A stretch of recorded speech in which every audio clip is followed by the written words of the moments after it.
بسم اللہ الرحمن الرحیم۔ السلام علیکم۔ روایت ہے حضرت جابر رضی اللہ تعالیٰ عنہ سے کہ ایک شخص یمن سے آئے۔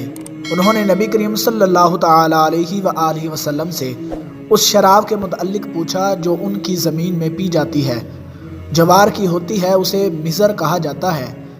تو فرمایا نبی کریم صلی اللہ تعالیٰ علیہ وآلہ وسلم نے کہ کیا وہ نشہ آور ہے؟ عرض کیا ہاں۔ فرمایا ہر نشہ آور چیز حرام ہے، بے شک اللہ تبارک و تعالیٰ کے ذمہ ایک وعدہ ہے، اس کے متعلق جو نشہ پیے یہ کہ اسے طینۃ الخبال پلائے۔ لوگوں نے عرض کیا یا رسول اللہ علیہ الصلوۃ والسلام، طینۃ الخبال کیا چیز ہے؟ فرمایا دوزخیوں کا پسینہ یا دوزخیوں کا کچ لہو ہے۔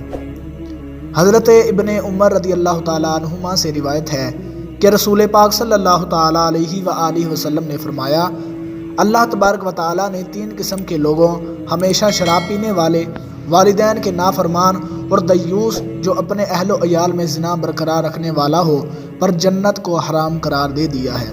تو دوستو، اللہ تبارک و تعالیٰ سے دعا ہے کہ اللہ رب العزت ہمیں ان احادیث پر عمل کرنے کی توفیق عطا فرمائے۔ ملتے ہیں کسی اگلی ویڈیو میں، تب تک کے لیے اللہ حافظ۔